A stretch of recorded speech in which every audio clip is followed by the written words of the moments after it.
Hello అండి, welcome back to Shalini సర్విల్లు. ఈ సీజన్లో ఎక్కువగా దొరికే మామిడల్లంతో పులిహోరని ఎలా ప్రిపేర్ చేసుకోవచ్చో ఈరోజు వీడియోలో చూద్దామండి. లంచ్ బాక్స్ రెసిపీ కింద కూడా ఈ పులిహోర చాలా చాలా రుచిగా ఉంటుందండి. ఏ పులిహోర చేయాలన్నా ముందుగా రైస్ని ఉడికించి తీసుకోవాలి. అందుకోసంగా నేను 2 కప్పుల రైస్ని తీసుకొని బాగా వాష్ చేసేసి 1 కప్పు రైస్కి 2 కప్పుల వాటర్ చొప్పున యాడ్ చేసుకున్నాను.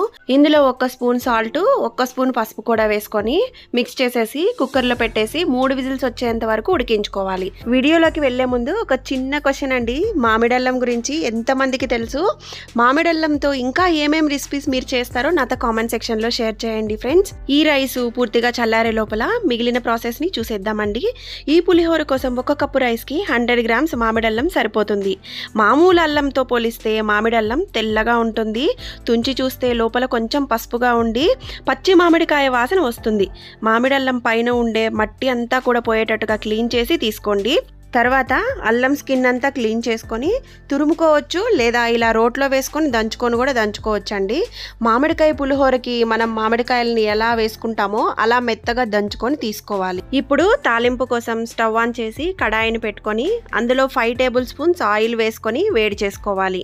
తాలింపుకి కావాల్సిన ఇంగ్రీడియంట్స్ ఒకసారి చూసేద్దామండి. నిమ్మకాయ పులుసు, పసుపు, ఉప్పు, పచ్చిశనగపప్పు కొద్దిగా ఎక్కువగానే 6 టేబుల్ స్పూన్స్ వరకు తీసుకున్నాను. ఇంగువ, 10 ఎండుమిర్చిని చిన్న ముక్కలుగా తుంచి తీసుకుంటున్నాను. దంచిన మామిడల్లం తరుగు. ఆయిల్ వేడయ్యాక 1 టేబుల్ స్పూన్ ఆవాలు వేసుకొని చిటపటలాడగానే తుంచుకున్న ఎండుమిర్చిని కూడా వేసుకొని వేగనివ్వాలి. ఇవి వేగాక ఇందులో పచ్చిశనగపప్పు కూడా వేసుకొని కొద్దిగా వేయించుకోవాలి. అది కొంచెం వేగాక ఒక 4 పచ్చిమిర్చిని చీలికలుగా కట్ చేసి వేసుకుంటున్నాను. ఇందులోనే 1/2 స్పూన్ ఇంగువ కూడా వేసుకోవాలి. ముందుగా రెడీ చేసుకున్న మామిడి అల్లంని వేసుకొని అంతా బాగా కలుపుకోవాలి. ఈ మామిడి అల్లంని పచ్చివాసన పోయేంత వరకు 2 నిమిషాల పాటు వేయించుకోవాలి. మామిడి అల్లంలో పులుపు తక్కువగా ఉంటుంది కాబట్టి 4 నిమ్మకాయల రసాన్ని వేసుకుంటే సరిపోతుంది. ఇందులోనే మనం తీసించుకున్న 1/2 స్పూన్ పసుపు వేసుకున్నాను. కరివేపాకుని ఇలా తుంచి వేసుకోవడం వల్ల చాలా ఫ్లేవర్ఫుల్ గా ఉంటుందండి.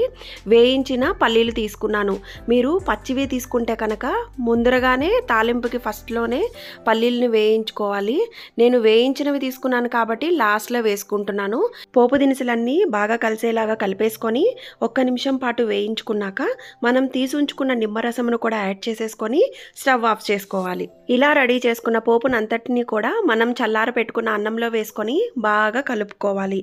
ఈ పోపు వేడి తగ్గేంత వరకు గరిటితో కలుపుకొని ఆ తర్వాత చేతితో కలుపుకోవడం వల్ల మామిడి అల్లం ముద్దలుగా లేకుండా అంతా కూడా బాగా కలుస్తుంది. ఇలా రెడీ చేసుకున్న పులిహోరని వెంటనే తీసుకునే కంటే 1 గంట తర్వాత తీసుకున్నట్లయితే మామిడి అల్లం నిమ్మరసం కూడా రైస్కి బాగా పట్టుకొని రుచి ఇంకా పెరుగుతుందండి. చాలా బాగుంటుంది కూడా. మామిడి అల్లం పులిహోరని మీరు తప్పకుండా ట్రై చేసి మీకు ఎలా కుదిరిందో నాతో తప్పకుండా షేర్ చేయండి. ఈ వీడియో కనుక నచ్చినట్లయితే లైక్ చేయండి. మన ఛానల్ని కొత్తగా చూస్తున్న వాళ్ళు సబ్స్క్రైబ్ చేసి పక్కనే ఉన్న బెల్ ఐకాన్ని ప్రెస్ చేయండి. Thank you.